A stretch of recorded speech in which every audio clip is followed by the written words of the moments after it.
মঞ্চে আসুন। আমরা মঞ্চে আহ্বান করবো নীলকমলকে। নীলকমল গায়ে নিট সাফল্যে পেয়ে MBBS করছে নীলকমল। নীলকমল, আমরা শিক্ষক মশাইরা সারা বছর অপেক্ষা করে থাকি, ভিখারির মতো হাত পেতে থাকি ছাত্রদের কাছ থেকে ভালো রেজাল্টের জন্য।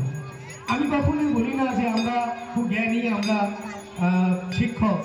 আমরা ছাত্রদের মনে করি ওরাই আমাদের দেবতা আর আমরা পূজারী।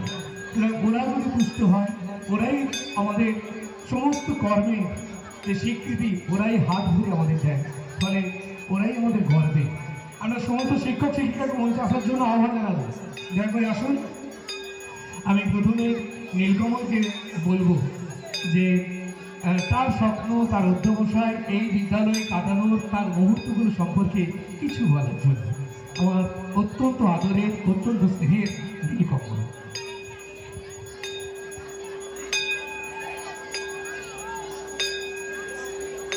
নমস্কার। আমি প্রথমেই ধন্যবাদ জানাতে চাইবো আমার অতি শ্রদ্ধেয় সুব্রত বাবুকে। উনি আমার একদম ক্লাস 5 থেকেই পড়ছি এই স্কুল থেকে।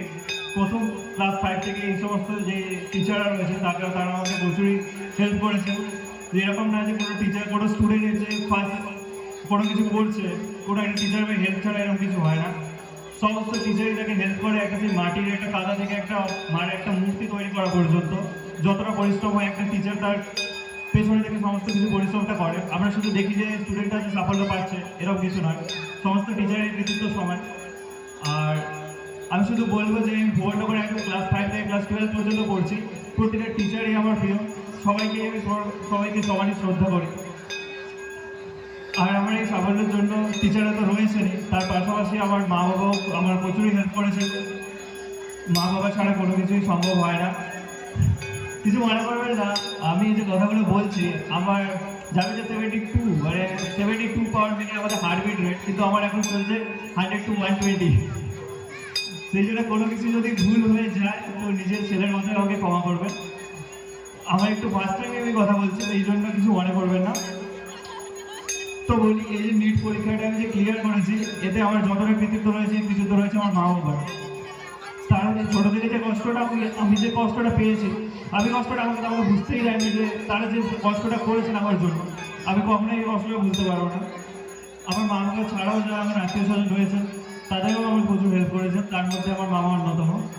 আমার মামা আমাকে যতটা পেয়েছে আমাকে সব হেল্প করেছেন।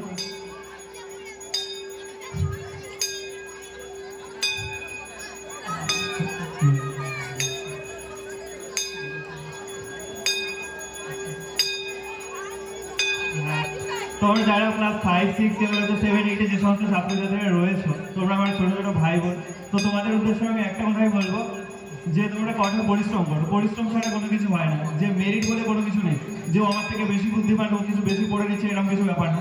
তুমি যদি পরিশ্রম করতে পারো তাহলে তোমার সফলতা আসবেই, কেউ ঠেকাতে পারবে না। তুমি সফলতা পাবেই, তুমি যদি পরিশ্রম করো তুমি একদম সফলতা পাবে। এমনকি জানবে যে আমি ক্লাস 7 পর্যন্ত হয়তো ঠিকঠাক পড়তাম না, এটা বাস্তব। আমি নিজেও মানি যে ক্লাস 7 পর্যন্ত পড়তাম না এরকম না যে শুধু ম্যাথলাই করতাম, অন্য কিছু পড়তাম না, এটা বাস্তব। কিন্তু তারপরে আমি 8 থেকে পড়া শুরু করি। যখন আমি বুঝতে পারলাম না, এর পেছনে একটা গল্প রয়েছে, কিন্তু গল্পটা আমি ছোটো করে বলতে চাই। যে যখন ক্লাস 7-এর রেজাল্ট বেরোয়, তখন আমি বাড়িতে গিয়ে মাকে বলেছিলাম, মা আমি জানি তো মা বাবা তোমাকে প্রচুর বকবে, কারণ আমি 10-এর মধ্যেও রোল করতে পারিনি, আমার মনে হচ্ছিল 13। কিন্তু আমি এবারে বাড়ি থেকে কি বলবো, বাড়ি থেকে আমার মাকে বলছি, মা আমি সেকেন্ড হয়েছি। তো ওই সময় আমি বাবার মুখে যে হাসিটা দেখতে পেয়েছিলাম না, সেটা আমার মনে সব থেকে আনন্দের বিষয়। কিন্তু মন থেকে আমি খুশি হতে পারছিলাম না, কেন আমি মাকে মিথ্যা কথা বলছি যে আমি 2 রোল করেছি। কিন্তু আমি 2 রোল করিনি, আমি 13 রোল করেছিলাম সেই ক্লাস 7 থেকে যখন আমি 8-এ উঠি। তারপরে আমি 8-এ এত পরিশ্রম করেছি যে ওই 2 রোলটা আমি মিথ্যা কথা বলে এনেছিলাম, সেটা আমি 9-এ 2 রোলটাই সঠিক, আমি 2 রোলই এনেছি ক্লাস 9-এ।